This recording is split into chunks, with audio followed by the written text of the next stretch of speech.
بالله من الشيطان الرجيم. للرجال نصيب مما ترك الوالدان والأقربون، وللنساء نصيب مما ترك الوالدان والأقربون مما قل منه أو كثر نصيبا مفروضا. وإذا حضر القسمة أولو القربى واليتامى والمساكين فارزقوهم منه وقولوا لهم قولا معروفا. وليخشى الذين لو تركوا من خلفهم ذرية ضعافا خافوا عليهم فليتقوا الله وليقولوا قولا سديدا. إن الذين يأكلون أموال اليتامى ظلما إنما يأكلون في بطونهم نارا وسيصلون سعيرا.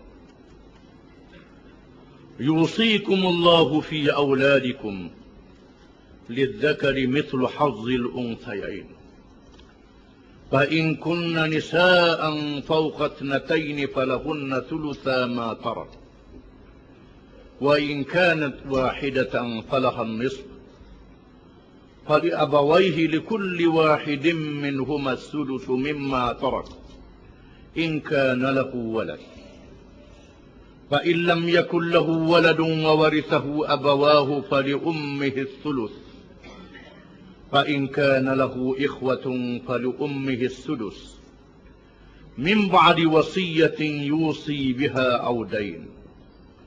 آباؤكم وأبناؤكم لا تدرون أيهم أقرب لكم نفعا فريضة من الله إن الله كان عليما حكيما.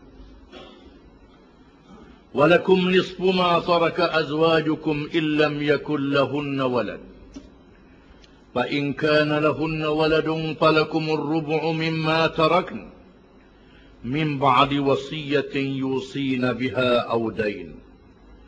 ولهن الربع مما تركتم إن لم يكن لكم ولد، فإن كان لكم ولد فلهن الثمن مما تركتم من بعد وصية توصون بها أو دين. وإن كان رجل يورث كلالة أو امرأة وله أخ أو أخت فلكل واحد منهما السدس، فإن كانوا أكثر من ذلك فهم شركاء في الثلث من بعد وصية يوصى بها أو دين غير مضار، وصية من الله والله عليم حليم. تلك حدود الله، ومن يطع الله ورسوله يدخله جنات تجري من تحتها الأنهار خالدين فيها وذلك الفوز العظيم. ومن يعص الله ورسوله ويتعد حدوده يدخله نارا خالدا فيها وله عذاب مهين. Maksudnya, orang-orang lelaki ada bahagian pesaka dari peninggalan ibu bapa dan kerabat. Dan orang-orang perempuan pula ada bahagian pesaka dari peninggalan ibu bapa dan kerabat. Sama ada sedikit atau banyak dari harta yang ditinggalkan itu, yaitu bahagian yang telah diwajibkan dan ditentukan oleh Allah. Dan apabila kerabat yang tidak berhak mendapat pesaka dan anak-anak yatim serta orang-orang miskin hadir ketika pembahagian harta pesaka itu, maka berikanlah kepada mereka sedikit daripadanya dan berkatalah kepada mereka dengan kata-kata yang baik.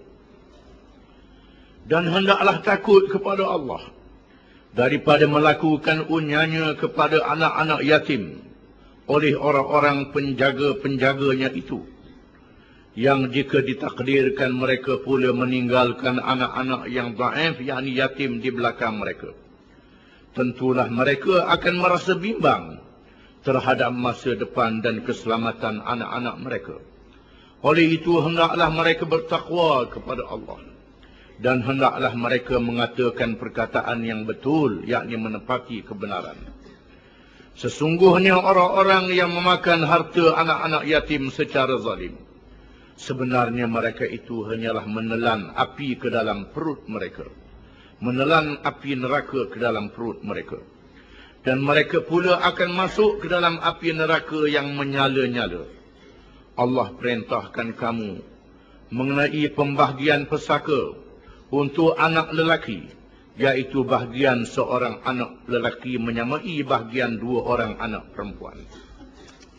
Tetapi jika anak-anak perempuan itu lebih dari dua, maka bahagian mereka ialah 2/3 dari harta yang ditinggalkan oleh si mati.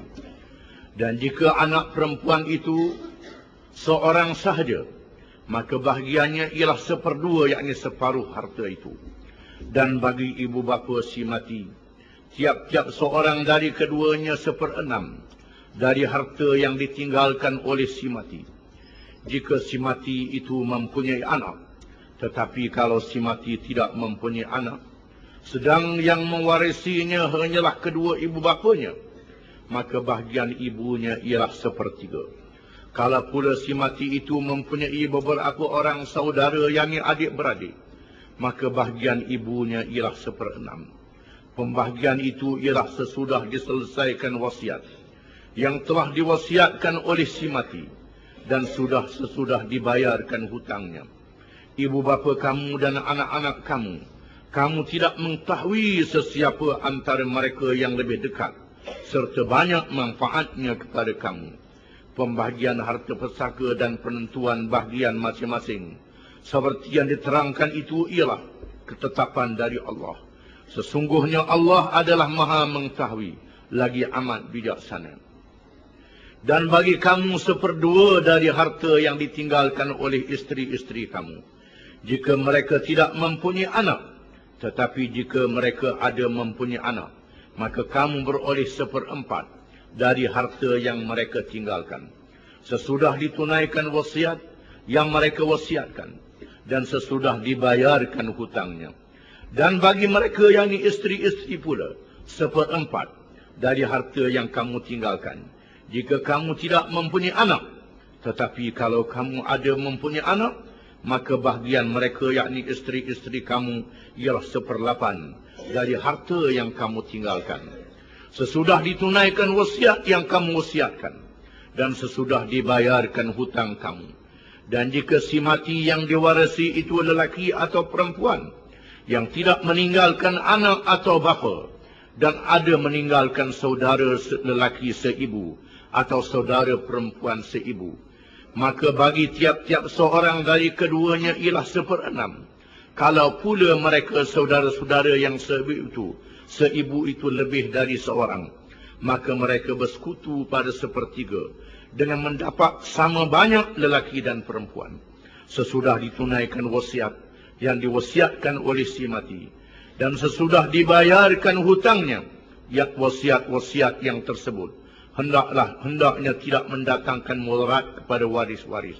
Tiap-tiap satu hukum itu ialah ketetapan dari Allah, dan ingatlah Allah amat mengetahui lagi amat penyabar. Segala hukum yang tersebut adalah batas-batas syariat Allah, dan sesiapa yang taat kepada Allah dan Rasulnya akan dimasukkannya ke dalam syurga yang mengalir dari bawahnya beberapa sungai. Mereka kekal di dalamnya, dan itulah kejayaan yang amat besar.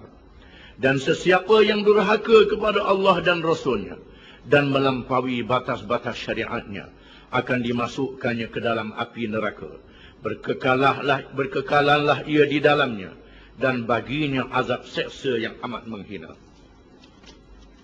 Ayat-ayat yang kita baca ini merupakan ayat-ayat yang berkait dengan hukum harta pesaka, yang menjadi sebahagian daripada keperluan masyarakat dalam kehidupan manusia. Ini adalah keputusan daripada Allah Subhanahu wa ta'ala. Para ulama tafsir mengatakan bahagian yang pertama daripada ayat yang dibaca ini mempunyai sebab nuzul, sebab turunnya ayat. supaya Al-Quran itu menjadi pengajaran yang berkesan kepada umat Islam, maka Allah turunkan ayat dengan terlebih dahulu berlakunya sebab yang hendak diselesaikan. Maka Allah menurunkan ayat untuk menyelesaikan masalah, supaya pengajaran itu menjadi lebih berkesan. Ayat ini ialah ayat-ayat dalam surah An-Nisa, surah Madaniyah. Ketika adanya negara Islam dan wujudnya masyarakat yang perlu ditadbir dengan syariat Allah setelah adanya kekuatan mendirikan negara dan memerintah dengan hukum Islam yang adil. Para ulama tafsir mengatakan sebab turun ayat ini dengan berlakunya kematian seorang sahabat di kalangan Ansar, yaitu Aus bin Thabit al-Ansari radhiyallahu anhu. Aus meninggalkan isteri yang bernama Ummu Kujjah dan meninggalkan 3 anak perempuan. 3 anak perempuan, tidak ada anak lelaki. Dalam masa yang sama, Aus meninggalkan 2 orang sepupu daripada pihak ayahnya, adik-beradik ayahnya. Adik-beradik lelaki ayah meninggalkan 2 anak, yakni 2 orang sepupu. Mengikut amalan di zaman jahiliah, kaum perempuan tidak boleh menerima pesaka. Termasuklah juga anak-anak yatim tidak boleh menerima pesaka, kerana menjadi perbualan mereka dan percakapan mereka, la yu'ta illa man qatala ala zuhuril khair wa ta'ana birrumhi wa daraba bis-sayf wa hazal ghanimah. Ini ucapan orang jahiliah. Mereka berkata tidak boleh menerima pesaka, tak boleh diberi pesaka, melainkan orang yang berperang di atas belakang kuda, yang menikam dengan tombak dan menetak dengan pedang, dan menerima harta rampasan perang. Mereka yang seperti ini saja yang layak menerima pesaka. Adapun mereka yang lemah tidak layak menerima pesaka. Ini satu hukum mengikut hawa nafsu. Sepatutnya orang yang lemah lah yang patut menerima pesaka. Tetapi kepada mereka, golongan yang lemah tak ada hak menerima pesaka. Yang kuat sudahlah kuat, boleh ambil pesaka pula. Yang lemah terus ditindas. Amalan ini berlaku dalam masyarakat jahiliah dan menjadi amalan di awal Islam yang mempengaruhi masyarakat. Lalu 2 orang sepupu datang menghadap Nabi SAW. Dalam masa yang sama, isteri kepada Aus bin Thabit, Ummu Kujjah radhiyallahu anha, datang menghadap Nabi SAW. Nak tanggung anak dengan apa? Tak ada harta. Kata 2 orang sepupu ni, tidak layak menerima pesaka malaikat mereka yang layak berperang. Ini menjadi amalan kami. Orang puan boleh buat apa? Tak ada peranan dalam masyarakat. Mereka tidak berhak menerima pesaka. Lalu Rasulullah SAW bersabda kepada 2 orang sepupu, iaitulah Suwaid dan Arfadah. Suwaid dan Arfadah radhiyallahu anhuma. 2 orang ini sahabat di kalangan Ansar. Sabda Rasulullah, insarifa hatta anzura ma yahduthu Allahu li lahunna. Pergi kamu berdua sehingga aku dengar apa Tuhan firman. Aku nak tunggu apakah firman Tuhan berkenaan dengan mereka, berkenaan dengan anak-anak perempuan dan isteri kepada Aus bin Thabit. Sehingga Allah Ta'ala buat keputusan. Di sini menunjukkan betapa Nabi SAW mahu keputusan yang tegas daripada Allah Subhanahu Wa Ta'ala. Dan ini menguji iman mereka dalam perkara harta benda. Sejauh mana mereka tunduk kepada syariat Allah Subhanahu Wa Ta'ala. Lalu Allah menurunkan firman-Nya, Lirrijali nasibum mimma tarakal walidani wal aqrabun. Walinnisa'i nasibum mimma tarakal walidani wal aqrabun. Mimma qalla minhu aw kathur. Nasiban mafruḍa. Malaikat Jibril membawa firman Allah Ta'ala. Dan firman ini dibaca kepada Nabi SAW.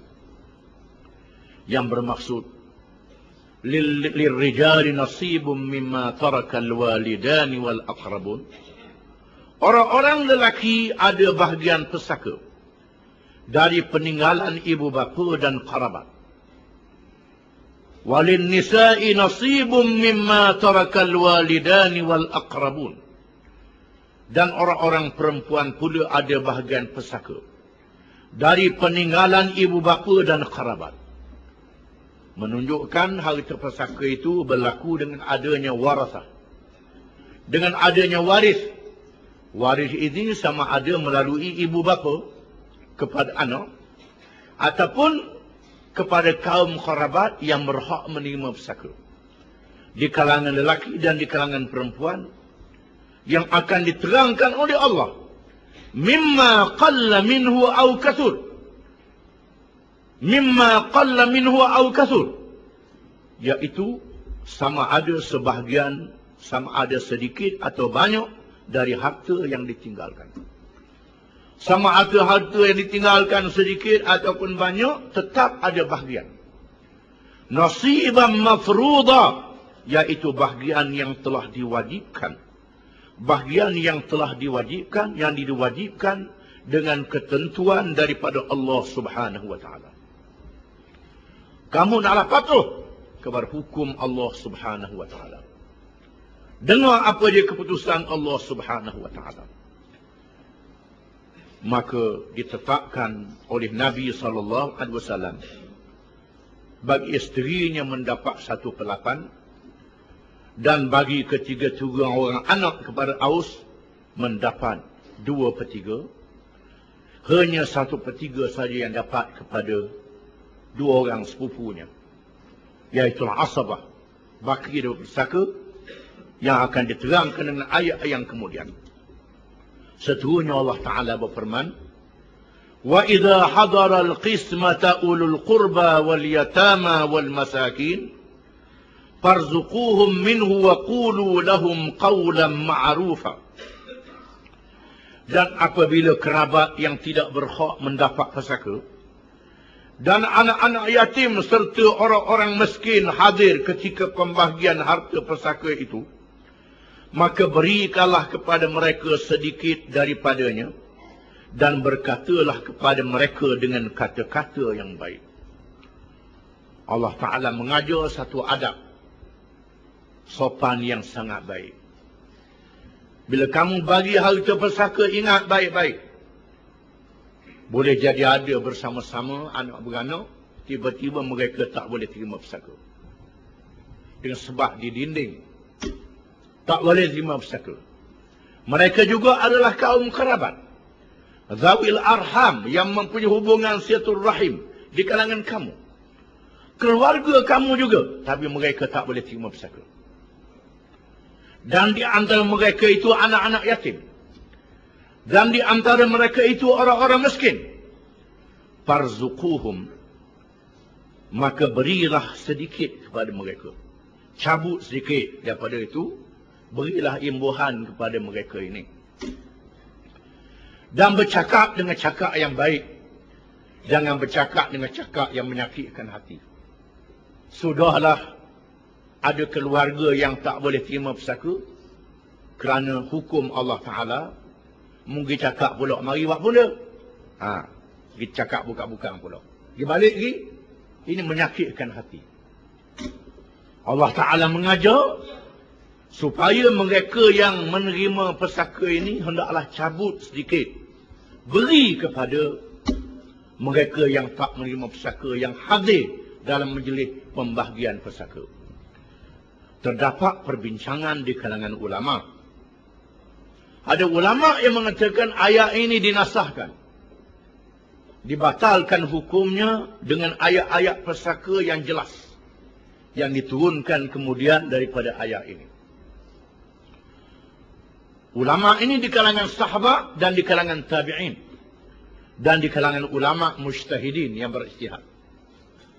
Setengah ulama mengatakan ayat ini tidak dinasahkan. Tak dinasahkan. Disunatkan. Disunatkan.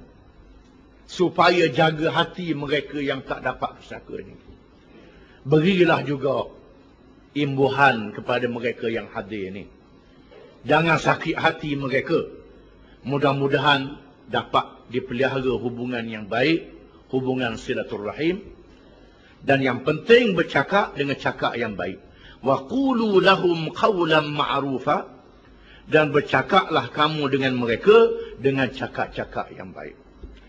Setengah ulama mengatakan bahawa kena bagi juga sikit hadiah imbuhan kepada mereka ini secara wajib. Ada ulama mengatakan demikian.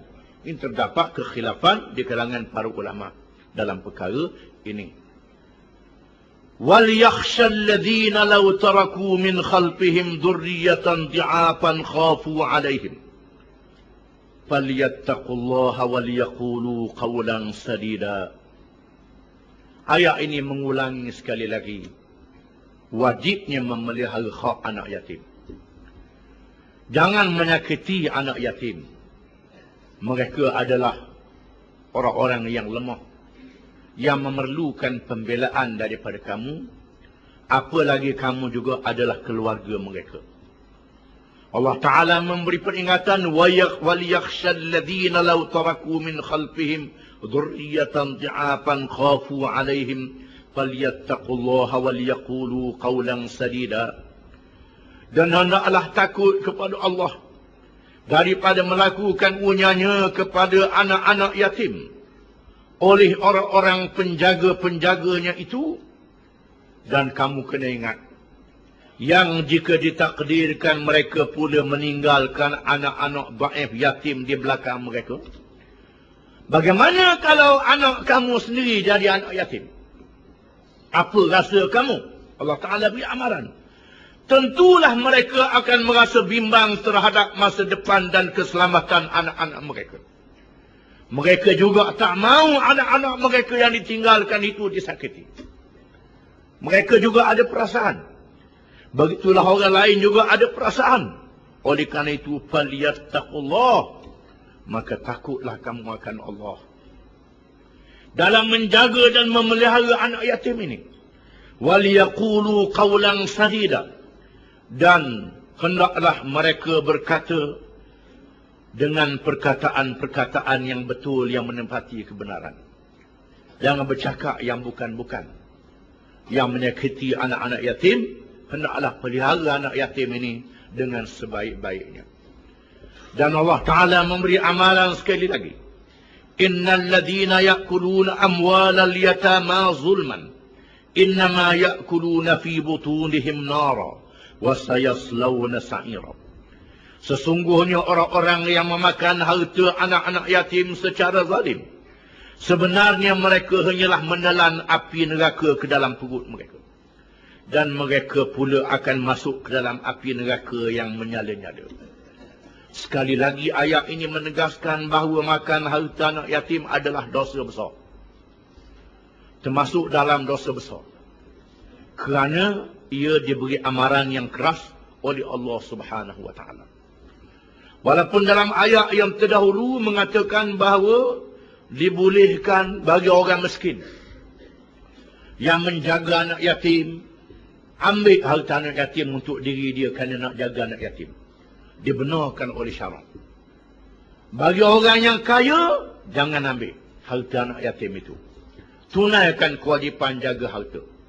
Bagi orang miskin, dibenarkan ambil dengan cara yang baik. Oleh kerana makan harta anak yatim ni dosa besar, maka setengah ulama mengatakan, kalau boleh, mereka yang miskin ini pun setelah dia kaya di belakang hari, bayar balik harta itu. Ada ulama yang mengatakan demikian.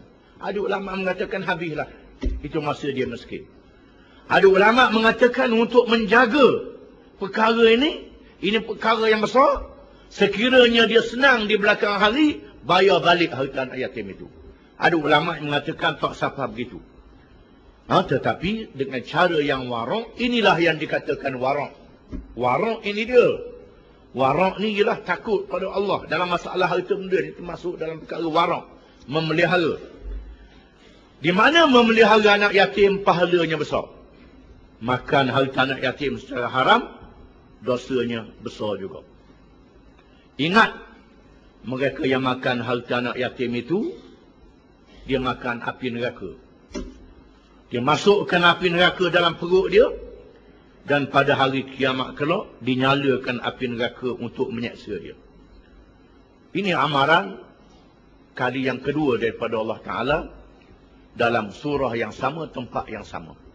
Menunjukkan bahawa makan harta anak yatim, termasuk dalam dosa yang sangat besar. Seterusnya Allah Ta'ala berfirman, Yusikumullahu fi awladikum, lidzakari mithlu hazzil unthayain. Allah perintahkan kamu mengenai pembahagian pesaka untuk anak-anak kamu. Bahagian seorang anak lelaki menyamai bahagian dua orang anak perempuan. Maka didetailkan, dihuraikan secara terperinci dalam ayat ini, cara membagi harta pesaka. Sekiranya kamu meninggalkan anak-anak lelaki dan anak-anak perempuan, maka bahagian anak lelaki diberi sekali ganda daripada anak perempuan. Mengapa demikian? Ini hukum Allah Ta'ala. Allah Ta'ala maha mengetahui, Allah Ta'ala maha adil, dan inilah hukum yang adil. Adil apa? Inilah adilnya. Walaupun pejuang hak wanita kononnya hari ini mengatakan hukum Islam zalim, ini puak-puak bodoh. Bukan puak-puak yang cerdik. Walaupun mereka menganggap mereka adalah cerdik. Mereka tidak berfikir jauh, mereka melihat zahir saja. Allah Ta'ala maha mengetahui mengapa dia beri anak lelaki sekali ganda. Kerana tanggungjawab anak lelaki lebih pada anak perempuan. Anak lelaki mempunyai kewajipan untuk memberi nafkah pada anak isteri. Kepada anak isteri dia. Adapun anak perempuan tak wajib beri nafkah pada anak isteri dia. Suami dia beri nafkah. Sekiranya dia tidak ada suami, janda, yang bertanggungjawab menjaga dia adik-beradik lelaki dia. Adik-beradik lelaki mempunyai tanggungjawab untuk menjaga anak isteri dia dan menjaga anak perempuan. Kalau anak perempuan ni jatuh miskin, adik-beradik lelaki lah yang jaga dia. Tanggungjawab adik-beradik lelaki. Apa yang berlaku dalam masyarakat hari ini, adik-beradik lelaki, adik-beradik perempuan bekerja Kuala Lumpur, bekerja Singapura, bekerja mana-mana. Itu bukan cara Islam. Itu cara jahiliah. Ini cara jahiliah. Cara Islam, dia mesti jaga adik-beradik perempuan dia. Tak boleh musafir jauh. Dia kena jaga, ini tanggungjawab orang lelaki. Kalau dia lock anak dia, adik-beradik dia, pergi bekerja mana-mana, dia tanggung dosa pada hari kiamat. Ini berdosa, tak menempati hukum Islam. Itu bukan cara Islam, itu cara barat. Oleh kerana tanggungjawab orang lelaki ini besar, maka Allah Ta'ala jadikan harta pesaka orang lelaki sekali ganda daripada orang perempuan. Kerana orang lelaki mempunyai tanggungjawab bukan sahaja terhadap anak isteri dia, bahkan terhadap keluarga-keluarga dia yang perempuan.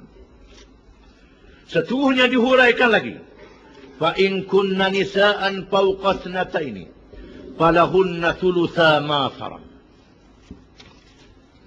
Maka terhurailah hukum yang berkait dengan 3 orang anak perempuan kepada Aus bin Thabit radhiyallahu anhu.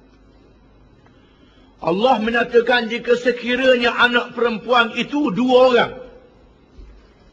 2 orang hingga ke atas. Lebih pada seorang, 2 orang lah. 2 orang hingga ke atas. Dan tak ada adik-beradik lelaki. Adik-adik perempuan saja. Maka bagi mereka 2/3 daripada harta yang ditinggalkan. Di mana anak perempuan kalau berbilang sama ada 2 orang hingga ke atas, mereka boleh menerima pesaka sebanyak 2/3. Maka Nabi SAW membahagikan pesaka Aus dengan dia beri 2/3 kepada anak perempuannya Dan 1/3 lagi dia beri kepada 2 orang adik-beradik sepupunya.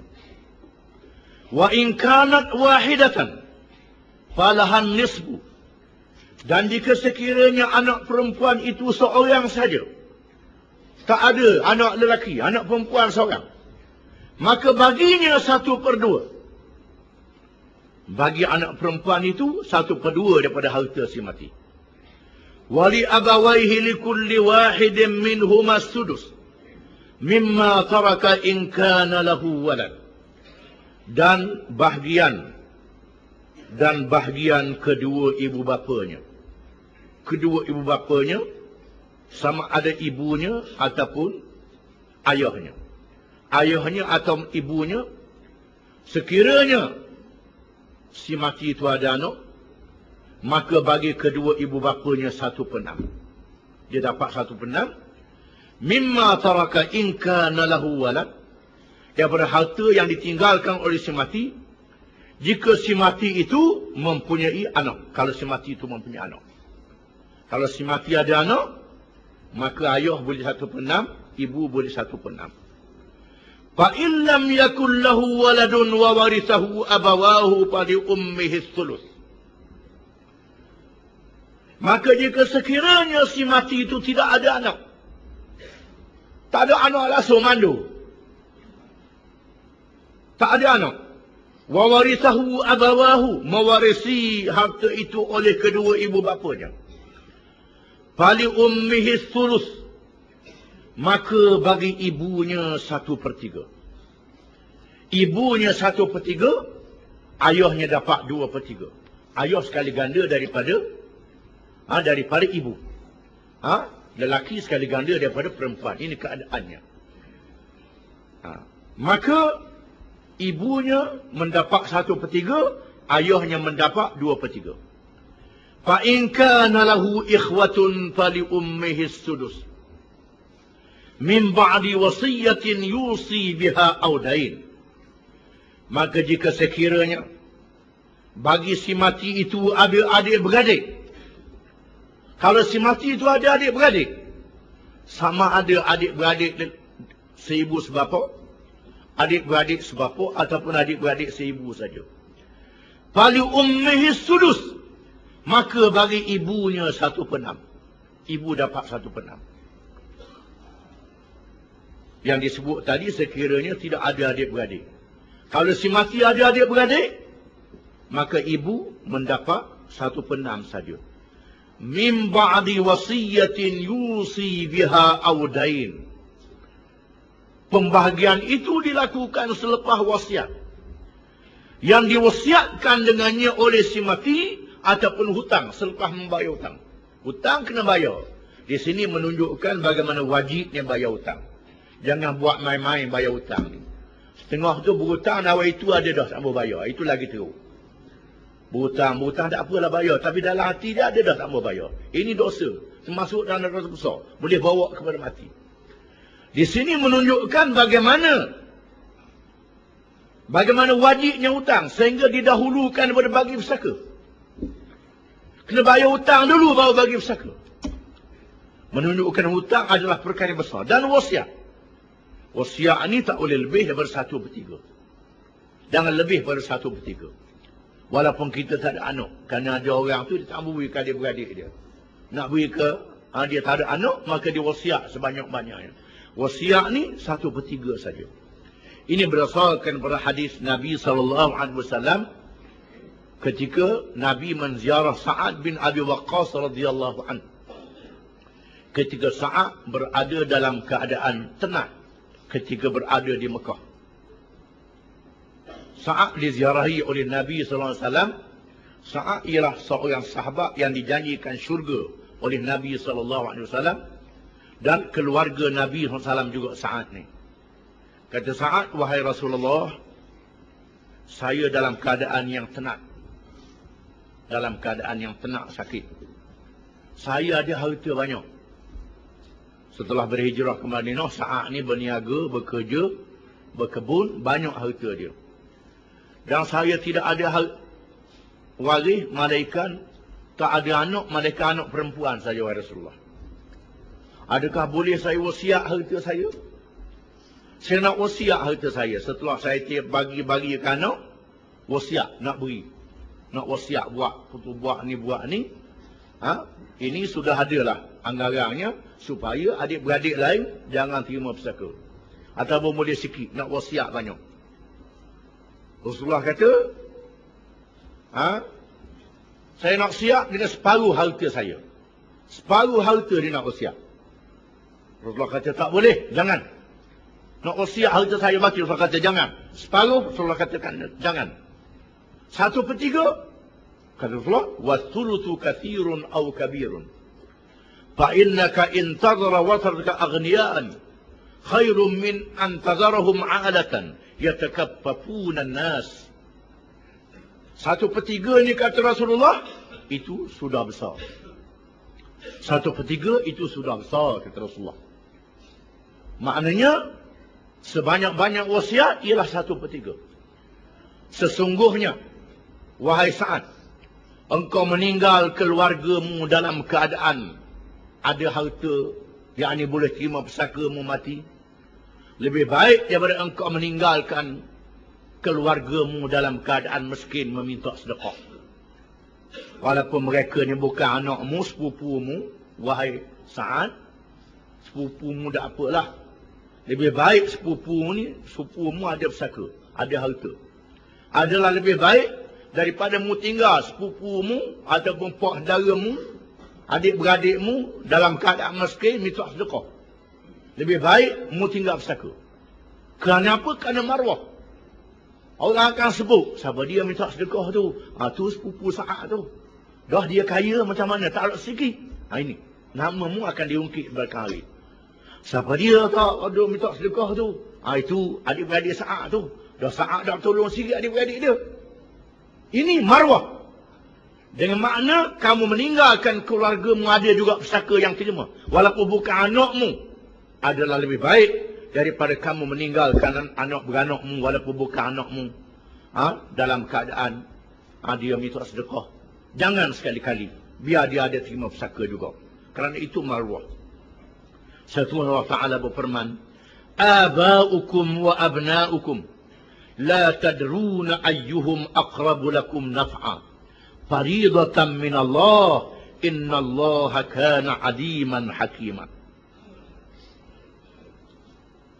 Maksudnya ibu bapa kamu dan anak-anak kamu. Kamu tidak mengetahui sesiapa di antara mereka yang lebih dekat serta banyak manfaatnya kepada kamu. Ketetapan dari Allah. Sesungguhnya Allah adalah maha mengetahui lagi amat bijaksana.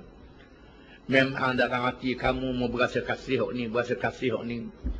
Berasa nak beri lebih hak ni, nak beri lebih hak ni. Itu perasaan kamu. Allah Ta'ala yang lebih tahu mana yang lebih manfaat untuk kamu.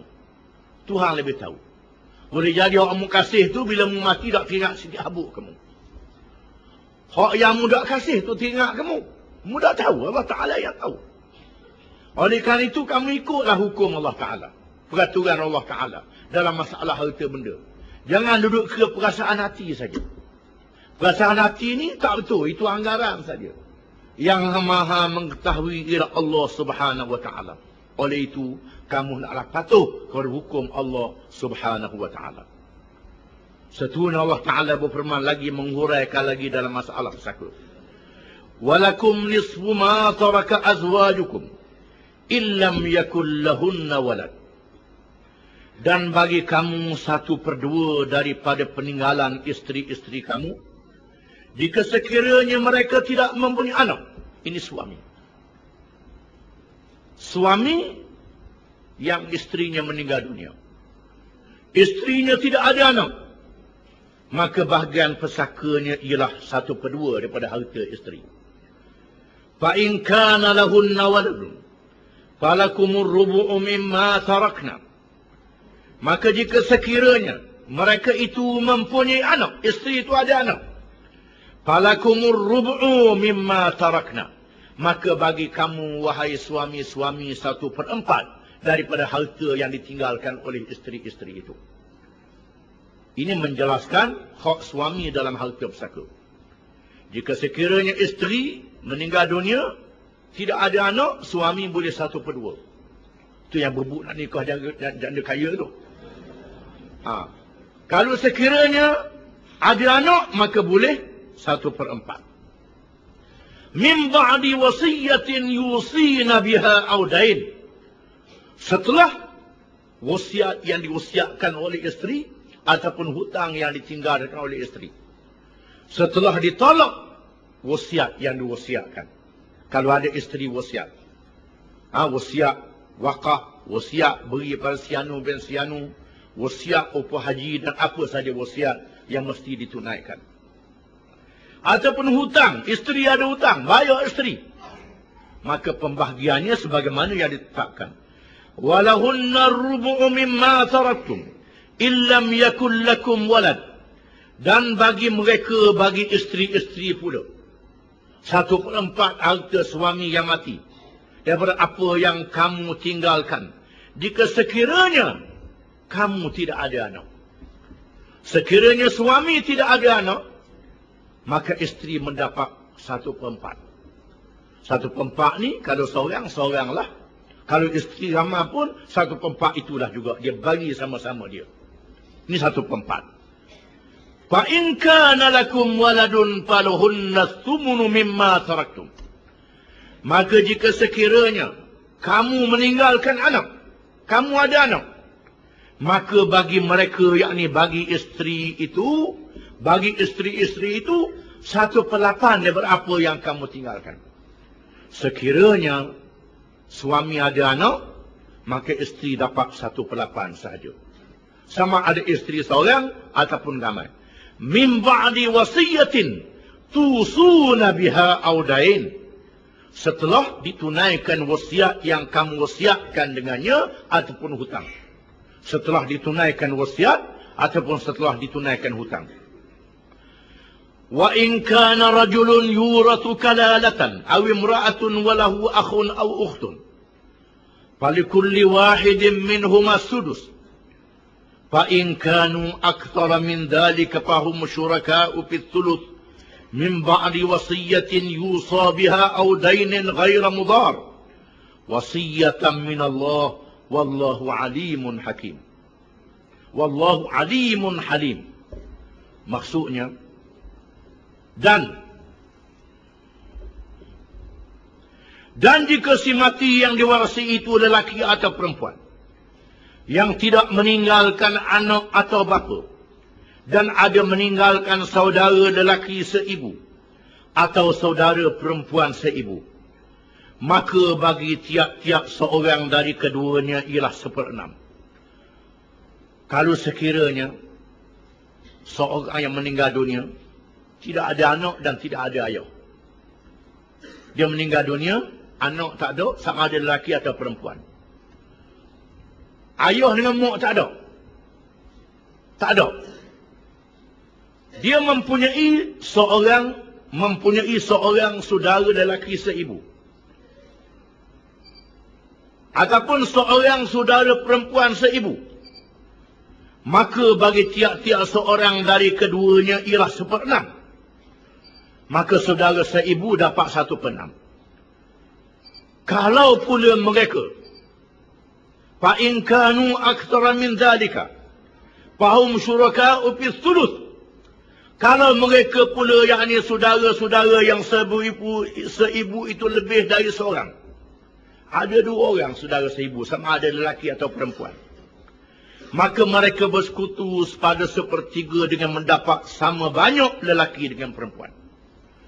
Maka saudara seibu yang ramai tadi dapat 1/3 daripada harta adik-beradik dia yang tidak ada ayah, yang tak ada anak.